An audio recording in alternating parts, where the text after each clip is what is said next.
Hello, YouTube. Okay, so this is a great thing to talk about that I think just doesn't get talked about enough, and I can definitely see where the concern lies and where the community of people interested in this are divided on, and that would be um, that would be on the topic of why would you put in an order when we're on year three of this brand model, and we're on year three, right? Because it was the first model was 2022, second year was 2023. That's the truck I'm getting.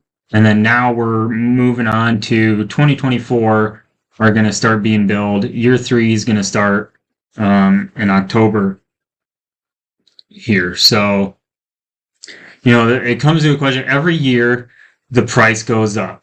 The price goes up, and yet, people continue to wait years, months and months, even a lot of times years to actually get their truck when ordered. So the price goes up, yet we're still waiting and waiting. And I get it, like it's frustrating. So there's a lot of people that are going, why would I put in a 2024 order, when the price is going up? And here's the answer. You're going to put in an order regardless of the price because you have an overwhelming interest and an overwhelming want or need for this vehicle. Here's the thing. It's still the cheapest truck lineup like being built right now of any manufacturer. So yes, it did start off at 19,999. That was the price of the XL model in 2022 when it launched. Ford put it at that price because that's the cost that they needed to, based upon their budgeting and all their, the costs to put it together and all that stuff. That was the price they thought, would be beneficial for the company to make money because, again, this is a business. They have to run basically, what makes sense for the business. More so than, they want to stay true and stay right by customers as well, but the business takes priority. It's always going to, no matter what business you're running, business takes priority. So, it's one of those things like, that's what they felt good to them was 20,000. Well, what Ford didn't know is whether this was going to be a flop or is going to be a success. Yes, there's testing markets and things like that. They obviously would have ran algorithms through and, they would have gotten the public's interest on it, before actually producing them and all that stuff. They did that. Yeah. But you don't actually know like what's going to happen out in the real market and everything until you actually release it. You start getting orders for it. You start building and that sort of stuff. And then it all just kind of comes together. So, it's like video games and things like that. Like you can run betas, you can have people come in and test the game, and you can have, all this, you might push might delay the game from being, made and things like that to get finer details together and stuff. But then you can still release the game, and all of a sudden there's glitches galore and there's commodities that come up, and you're just like, oh crap. And it's just kind of like, well, that game, wasn't a success, no matter how hyped the public was and things for it. It's like, well, that, that's a major flop. So there's many games that I can think of right now and just recent years and even this year where it was like, oh my gosh, this is going to be the best game ever. And then all of a sudden it's just like, what's that game? So like, you never know. It goes like that with any sort of, category market and things like that. So Ford released it. Lo and behold, to Ford's expectations, the Mavericks blown the industry out of the water. and Ford can't keep up because, other vehicles are taking parts. Other vehicles need, more parts, and it's kind of taken away from them being able to access what they need to build the Maverick, which are the batteries for the hybrids. That's why the hybrid is so constrained, um, and things like that. And that's the thing too, like price, a lot of people are just like, they want the Maverick because of the hybrid capabilities, and the hybrids are going up even more, becoming even more expensive. That's because of that battery cell that sits in the back seat that, powers that hybrid, system. So it's hard to get. The microchips are hard to get. Any vehicle is hard to make because of microchips. And the more you put into your truck, the more convenient you make it. The heated stuff and all that stuff, that takes different microchips for each thing. So it's hard to get like all those when there's few of them out there in the world still because of the pandemic stuff. So every retailer, every manufacturer has the same constraints. Maverick just makes it even harder to make and even longer to wait for because of all the microchips and the hybrid capabilities, which is still a really, a growing market. It used to just be like the Prius, and it was like, oh, you drive a hybrid, you must be driving that Prius, and it was kind of a laughing commodity. And now all of a sudden everything's catching on. It's like, wow, hybrids are actually pretty interesting, and a lot of people want them. And definitely on a truck, it's one of a kind. So it's just kind of unheard of. So it makes all the sense in the world though, because trucks use the most gas. So why not convert them to hybrid? But yeah, so that's the reason. Like, like I said, it comes down to the end of the day. Do you want the truck or do you not want the truck? If, an extra $3,400 now on the base, says, nope, sorry, I might as well just go up to something more, something bigger and everything like that. Cool. A lot of us are, I don't even look at the price. I don't care about the price. I don't care about any of that stuff. I want a Maverick. And that's all there is to it. If you want something, bad enough, you're going to get it no matter what happens. It's just like that with any sort of thing out there. And also another thing of it is the prices keep going up because of us.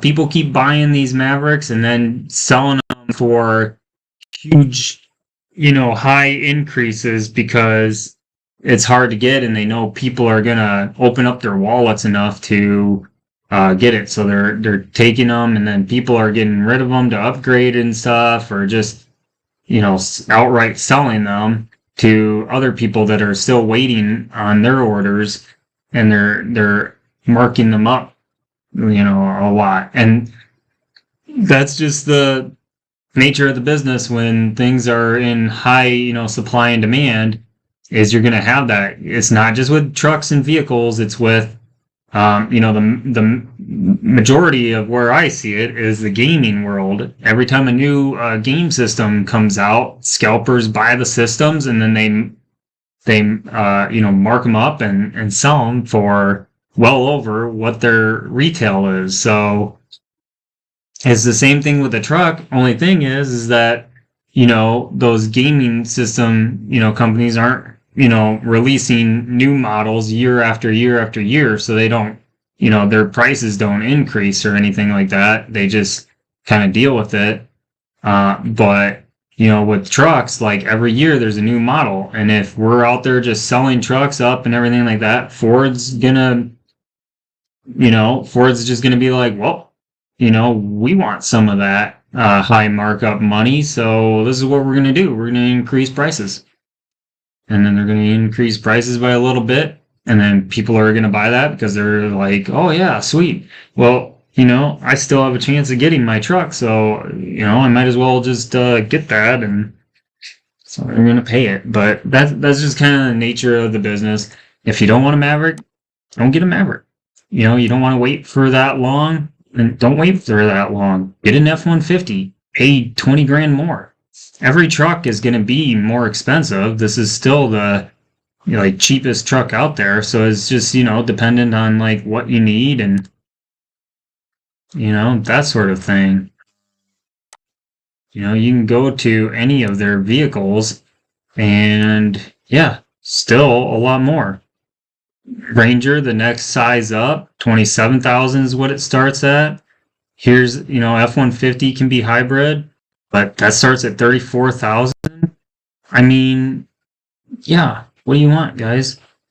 So yeah, like I said, I hear where people are coming from when they're like, why, you know, 2024 and hybrid prices keep going up. Why should I order one? And it's like, you don't, you're right. You shouldn't order one. If you don't want it that badly, don't order it. If you want a Maverick, if it still looks like a fun truck to you, put in an order. I recommend it. I'm going to have a lot of fun with my Maverick, and that's all there is to it. I know that. So I can't wait. I'm so excited for it to get here. When it does, we're going to be making videos, taking y'all through it. And the thing is, too, is you get an order in, put in an order for 2024. Although the price is up, it's going to only increase, you know, from here for a while now. And so if you get an order in now, you have the chance of being price protected if your order doesn't get scheduled and you have to move it to, you know, 2025 and whatnot. You know, hopefully get price protected, and that way, you know, you'll be able to, you know, keep your price down and things like that. So waiting only does more harm than, you know, or to act on something does, you know, more harm than good, sometimes. So sometimes waiting is a good thing, but in this case, you know, sooner the better to put that order in. It's gonna save you in the long run, because the worst thing that happens is you put the order in, and then it comes, you know, it gets scheduled, it gets built, ends up on the dealership lot, and all of a sudden you're like, you know what? Yeah, that price is no bueno anymore. And you just tell the dealership, and the dealership's like, okay, well, sell it to somebody else. And then they sell it. So that's, you know, no harm, no foul. You know, you're not putting the order in, paying $23,000 instantly, and then waiting for like a year. That would be, yeah, I wouldn't put in an order if that was the case either. It's like, no, just go out there and browse the used car lot. Well, yeah, so anyways, that's my thoughts on that whole situation. You know, yes, prices are going up, but again, that's just basic economics, guys. It's supply demand. The supply is lesser than the demand right now. The demand is greater than the supply. So prices are going to go up when the market's fluctuating that way. That's just how it is. People want, and it's more than Ford can give. So at some point, it will stabilize out again, and we'll be back to where it takes like 3 months to get delivery of your vehicle. You put an order in, Ford starts building it, get your order like 3 months later, and, you know, everybody will be all happy, and maybe prices will go down again at that point, because then Ford's just paying for the cost of materials and all that, and labor, and it's all good. But right now, you know, the materials are cheap. That's what keeps the cost down. That's what still makes it like most affordable truck, is the material and stuff. It's all like reused plastics and stuff like that in the inside, and, you know, stuff like that, and unibody and all that kind of stuff helps it out. But you know, they're also, you know, they're having to pay money because of the extra, you know, labor it takes, and, you know, they're producing much more trucks than they can really hold limit for and can build, and so they got to wait for parts. Then, they have to build them, that sort of stuff. So at some point it'll all die down. We'll be all happy campers. But yeah, that's kind of how it is. So that's my thoughts. If you want to drop a comment and leave your thoughts and stuff, I really greatly appreciate it. Also helps give me ideas for other things to talk about more in length. And so, yeah, but until the next video, guys, thank you. Keep it real here, and I will see you in the next video. Thanks. Bye.